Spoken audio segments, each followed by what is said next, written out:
ஆண்டவராக இயேசு கிறிஸ்துவின் நாமத்தில் என் அன்பின் வாழ்த்துக்கள். இந்த காலை தியானத்திற்காக நாம் தெரிந்து கொள்கிற வேத வசனம் பிலிப்பியர் நிருபம் 3வது அதிகாரம் 11ஆம் வசனம். அவருக்காக எல்லாவற்றையும் நஷ்டம் என்று விட்டேன், குப்பையாக எண்ணுகிறேன். அவருக்காக, இயேசுவுக்காக எல்லாவற்றையும் நஷ்டம் என்று விட்டேன், குப்பையாகவும் எண்ணுகிறேன். பிரியமான கர்த்தருடைய ஜனமே, பிலிப்பு நிருபத்திற்கு பவுல் எழுதும்போது ஒரு மிகப்பெரிய காரியத்தை அவர் எழுதுகிறார். நான் தேவனுக்காக எல்லாவற்றையும் நஷ்டமும் குப்பையுமாக எண்ணி விட்டுவிட்டேன். அப்போது நாம் கேட்கலாம், அவர் என்னத்தை விட்டார்? பேதுருவுடைய கூட்டாளிகளும் அந்திரேயா இவங்கெல்லாம் சேர்ந்து இயேசு கிறிஸ்துகிட்ட கேட்குறாங்க, ஆண்டவரே எங்களுக்கு நீர் என்னத்தை தருவீர்? அப்போ இயேசு சொல்றார், என்னப்பா என்ன பிரச்சனை? நாங்கள் எங்கள் வலைகளையும் எங்கள் படகுகளையும் விட்டு வந்தோமே, நீர் எங்களுக்கு என்ன தருவீர்? அதாவது இந்த படகு சில பழையதான வலைகள், இதை விட்டு வந்ததுக்கு எங்களுக்கு என்ன செய்வீங்கன்னு கேட்ட ஆட்கள். ஆனா பவுலை குறித்து வேத வல்லுநர்கள், வேத பண்டிதர்கள் சொல்லும் பொழுது சொல்லுகிறார்கள், தமஸ்கு பட்டணத்தார், அதாவது பவுல் தமஸ்கு பட்டணத்தை சார்ந்தவன். அப்படி அந்த தமஸ்கு பட்டணத்தை சார்ந்தவனாய் இருந்ததுனால அவனுக்கு அவங்க அப்பா ஒரு பெரிய கப்பல் கட்டும் தொழில் வைத்திருந்தவர், பெரிய கப்பல் கற்ற தொழில் வைத்திருந்த ஒரு பெரிய ஜாம்பவான். இவர் ஆண்டவராக இயேசு கிறிஸ்துவை ஏற்றுக்கொண்டது நிமித்தம் அந்த ஆசீர்வாதங்கள் எல்லாம் வேண்டாம் என்று தூக்கி எறிந்தவர். கிட்டத்தட்ட அந்த காலகட்டத்தில், அதாவது 2000 ஆண்டுகளுக்கு முன்பு அதனுடைய சொத்து மதிப்புகள் சொல்றாங்க தோராயமா ஒரு 1000 கோடிக்கு மேல இருக்கலாம். அபுதான் அவ்வளவு செல்வாக்கு மிகுந்த ஒரு மனிதன் குப்பையும் நஷ்டமுமாக எண்ணுகிறான். ஆண்டவருக்காக குப்பையும் நஷ்டமுமாக எண்ணுகிற அந்த அனுபவம் நமக்கு எத்தனை பேர் இருக்குன்னு தெரியாது.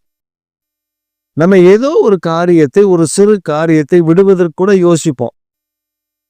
ஏதோ அன்றைய காரியத்திற்காக நாம் ஏதாவது ஒன்று விட்டு கொடுக்க யோசிப்போம், பலதை யோசிப்போம். ஒரு பாவத்தை விட யோசிப்போம், பரிசுத்தமாய் வாழ்க்கை வாழ யோசிப்போம், தேவனுடைய நாமத்தை மகிமைப்படுத்த யோசிப்போம், சுவிசேஷம் அறிவிக்க யோசிப்போம், சுவிசேஷம் சொல்ல யோசிப்போம், மற்றவர்களுக்கு போய் இயேசுவின் அன்பினுடைய அந்த தயவை, மற்றவருடைய வியாதியில ஜெபிக்க, மற்றவருடைய விடுதலைக்காக ஜெபிக்க நாம யோசிப்போம். ஆனா நம்முடைய தேவனாகிய கர்த்தர் பவுலை தன்னுடைய ஊழியத்திற்காக அழைத்த பொழுது அவர் முதலாவது செய்த காரியம், தன்னுடையதை எல்லாவற்றையும், whatever he had, whatever the property he had, whatever the thing he had, எல்லாவற்றையும் நஷ்டமும் குப்பையுமாக எண்ணினார். அதை பெருசா என்னல, அதை குப்பையா என்னார், நஷ்டமா என்னார், வேண்டான்னார். பாருங்க, அவர் சொல்லும் போது சொல்றாரு, நீங்க நிருபங்களை வாசித்து பார்த்தீங்கன்னா அதுல சொல்லப்பட்டிருக்கிறது, என்னுடைய கரத்தினாலே வேலை செய்து, ஏன் கரத்தினாலே வேலை செய்து நான் சில பட்டணங்களில் சாப்பிட்டு வந்தேன் அப்படின்னா, அவருக்கு ஊழியம் செய்து வருகிற காணிக்கை வைத்தல்ல, இவரே சில நேரங்களில் ஆக்கில்லாவோடும் பிரிஸ்கில்லாவோடும் அந்த கூரை பின்னுகிற தொழிலை இவரும் செய்திருக்கிறார். இவர் செய்திருக்க அவ்வளவு பெரிய கோடீஸ்வர ஒரு பட்டணத்துல போய் அவங்களோடு கூட சேர்ந்து வேலை செய்து இயேசுவின் அன்பை வேலை செய்கிறவர்களுக்கு நடுவில் சொல்லி அவர்களை ஆத்தும் ஆதாயம் பண்ணி அந்த இடத்துல ஒரு திருச்சபை உருவாக்கிட்டு தான் வருவார். பவுலுடைய வேலை தான். அவர் சொல்றாரு, நான் ஆண்டவருக்காக தேவனுக்காக நஷ்டமும் குப்பையுமாக எண்ணி விட்டு விட்டேன். எனக்குரிய பெரிய பெரிய காரியங்கள் அது எனக்கு பெரியா தெரியல, அது நஷ்டம், அது குப்பை, அப்படிதான் நான் தூக்கி விட்டேன், தூக்கி வீசினேன், அப்படிதான் தூக்கி போட்டேன். நம்ம எல்லாவற்றையும் அள்ளி மனதுல முடிச்சு வச்சுக்குவோம், அள்ளி மனதுல வச்சுக்குவோம். ஐயோ எனக்கு இது எனக்கு அதுன்னு.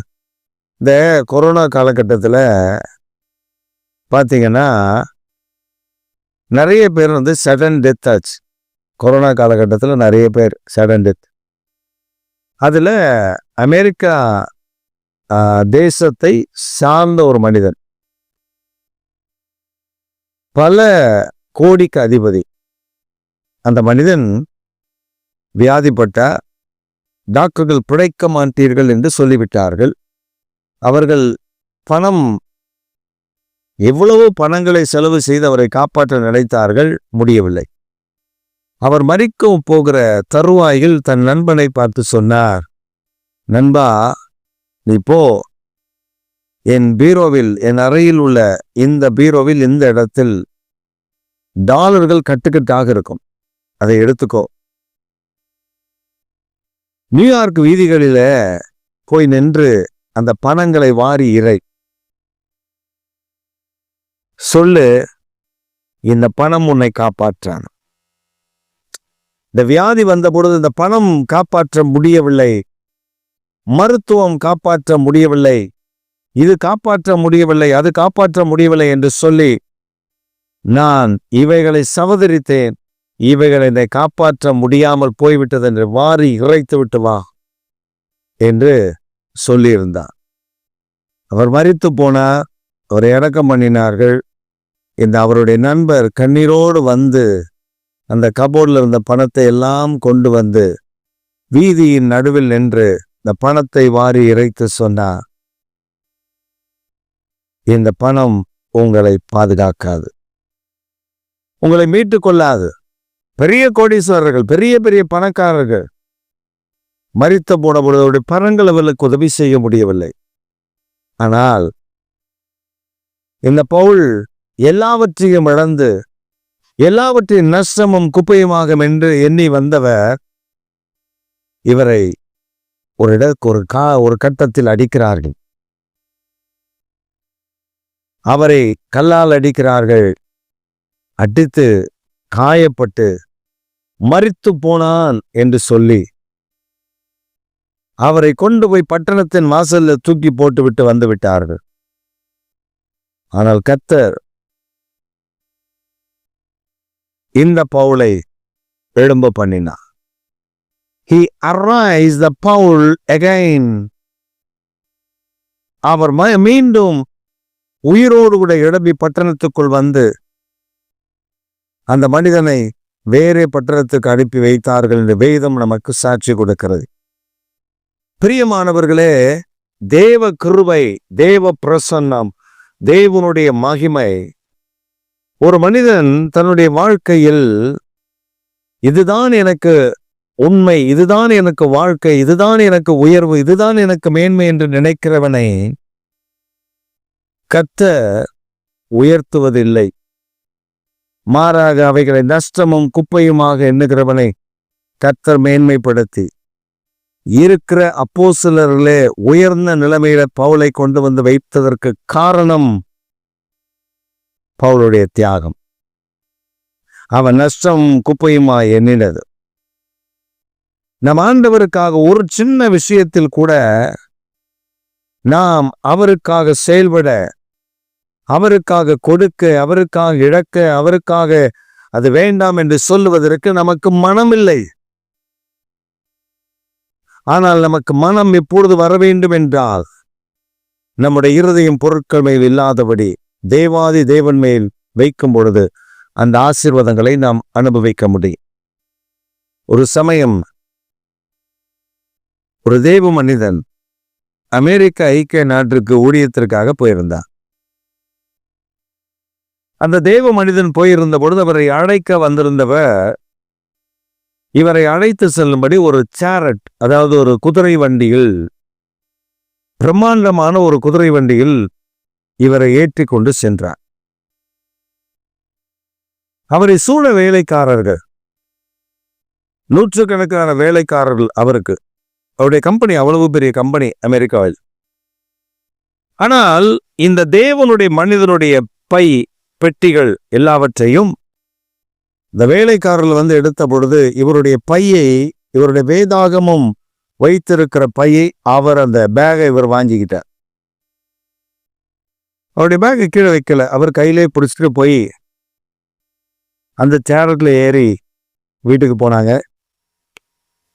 வீட்டுல போனா தேவன் அவரை அப்படி ஆசீர்வதித்திருக்கிறார். He is a faithful man. அவர் அந்த அமெரிக்கா நாட்டில் ஒரு பிக் ஷாட் என்று சொல்வார்கள், பெரும் பணக்காரர், ஆனால் தாழ்மை உள்ள மனிதன்.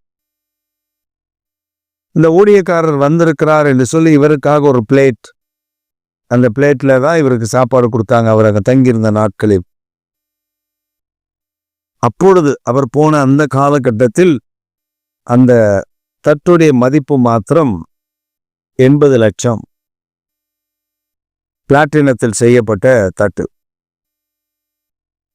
ஊழியக்காரனை கனப்படுத்தும்படி அவர் செய்த காரியம். அவர் வீட்டில் எல்லாமே டேப்ல இருந்து எல்லாமே டேப், தண்ணி திறக்கிற டேப் முதற்கொண்டு எல்லாமே கோல்டு. 500 அப்பார்ட்மெண்ட் வீடுகளை வைத்திருந்தவர், பெரிய மனிதன்.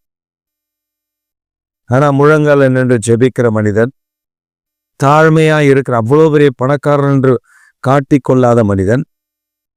இதெல்லாம் குப்பையும் நஷ்டமாக எண்ணி தேவனுடைய காரியத்தில், தேவனுடைய காரியத்திற்கு முன் இருக்கிற ஒரு நல்ல கர்த்தருடைய பிள்ளையாக அவர் இருந்தார். இந்த தேவ ஊழியக்காரர் சொல்றாரு, அவரிடத்தில் நான் ஒரு பெருமையை கூட பார்க்கவில்லை, அவர் தாழ்மையை பார்த்தேன். அவர் சாப்பிட்ட தட்டுடைய விலையை கூட அவர் எப்ப சொல்லியிருக்காரு?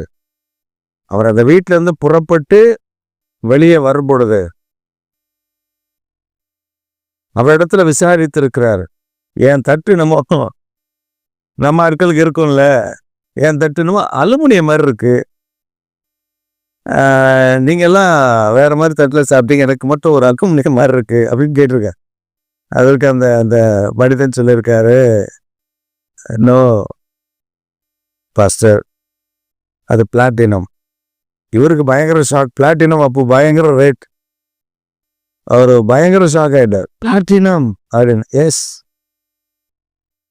மிரண்டு போய் இங்க அதுக்கப்புறம் ஃப்ளைட்ல வரும்போதெல்லாம் என்ன யோசிச்சிருப்பாரோ தெரியாது. இந்தியாவில் வந்த உடனே சொன்னார், அந்த மனிதனுக்கு இருந்த தாழ்மையினாலதான் கர்த்தர் அவரை உயர்த்தி வைத்திருக்கிறார். எங்கேயும் போய் நான் ஒரு பெரிய பணக்காரன் என்று காலத்துக்கு நிற்கவில்லை, கர்த்தர் கிருபை அளித்திருக்கிறார். அப்படிப்பட்ட மனிதர்கள் தான் இன்றைக்கு ஆண்டவருக்காக வேண்டும் இருக்காங்க. தமிழ்நாட்டிலே அப்படிப்பட்ட நல்ல குணம் படைத்த மனிதர்கள் இருக்கிறார்கள். ஆனால் அந்த குணங்களை எல்லாம் சில பொல்லாத ஆவிகள் போய் கெடுத்து விடுகிறது. ஆனால் நாம கெடுக்காதபடி ஜெபிக்க வேண்டும். அப்படி தாழ்மை உள்ள பெரிய பணக்காரர்கள் இருக்கிறார். ஆண்டவருக்காக உண்மையாய் செயல்படுகிற மனிதர்கள் இருக்கிறார்கள். சிலர் நம்ம கிட்ட சொல்லுவாங்க, ஓ இதை பண்ணிடலாம், அதை பண்ணிடலாம், அப்படி பண்ணிடலாம், சச்சா அந்த உடனே மாத்திரலாம், அது ஷீட்டா உடனே போட்டுடலாம் அப்படின்லாம் சொல்லுவாங்க. அதுக்கப்புறம் அவனை 10 வருஷம் நீங்க தேடி பார்த்தாலும் உங்க பக்கத்திலே வரமாட்டான். சொன்னதோடு சரி, ஆனா எஸ்கேப் ஆயிடுவான். நம்ம கிட்ட பேசுவாங்க, அப்படிலாம் நம்ம கிட்ட சொல்லுவாங்க. நாம ஆண்டவர், அவனை அனுப்புறது ஆண்டவர் தான். நம்ம என்னன்னு சொல்லுவாங்க, பாஸ்டர் சச்சு, ஐயோ என்ன தர இப்படி இருக்கு, தர போட்டுருவோமா, ஓடு இப்படி இருக்கு, ஓட மாத்திருவோமா, சரி சேர்லாம் கம்மியாக தான் இருக்கு, உங்களுக்கு ஒரு 50 சேரு ஆர்டர் பண்ணிடுறேன், ரைட், இதெல்லாம் கரெக்டு, இதெல்லாம் பண்ணிடலாம் பாஸ், என்ன ஆகும், ஒரு 5 லட்சம் ஆகுமா, 6 லட்சம் ஆகுமா, சரி சரி பாஸ், இது நம்ம கிளியர் பண்ணிடலாம், இன்னும் ஒரு அடுத்த வாரத்தில் நான் மறுபடியும் உங்களை பார்க்குறேன் அப்படின்னு சொல்லிட்டு போன ஆட்கள் நிறைய. அவன் திரும்பி வரமாட்டா, அவன் எங்கே போறான்னு தெரியாது, எதுக்கு வந்தான்னு தெரியாது. ஆண்டவர் தான் அவன் அனுப்புறாரு. ஏன் அனுப்புறாரு தெரியுமா? நாம நம்முடைய எண்ணங்கள் அவன் மேல இருக்கா, பிரதர் வருவாரு, பிரதர் வருவார். அந்த பிரதர் வந்து சபைக்கு தரையை போட்டு கொடுப்பாரு. அந்த பிரதர் வந்து சபைக்கு டைல்ஸை போட்டு கொடுப்பார். அந்த பிரதர் வந்து மேலே இருக்கிற ஷீட்டெல்லாம் மாற்றி தருவார். அந்த பிரதர் சேரை வாங்கி போடுவார். இப்படின்னு பிரதர் மேலே நம்ம என்ன இருக்கா? நம்மை உண்டாக்கின ராஜாதி ராஜன் மேல் நம்முடைய என்ன இருக்கா? டெஸ்ட் பண்ணுறதுக்கு இப்படி அனுப்புவார். நாம டெஸ்ட்ல பாஸ் ஆகணும்னா ஆண்டவர்கிட்ட ஸ்தோத்திரம் பண்ணிட்டு, ஆண்டவரே நீ நல்லவர், நீ தான் செய்கிறவர், வாக்கு பண்ணதெல்லாம் நான் நம்பலை, உம்மை நம்புகிறேன், நீ நடக்கும்போது நடப்பித்து கொடு. ஆண்டவர் அப்படி பெரிய காரியங்களை செய்கிறவர். அதில் பொறுக்க மேல உங்களை எண்ணங்களை வைக்காதீங்க, அதை குப்பையின் நஷ்டமாக எண்ணுங்க. தேவாதி தேவன் மேல் உங்கள் எண்ணங்களை வைங்க. அற்புதங்களை இன்றைக்கு காண்பீர்கள். ஆமென்.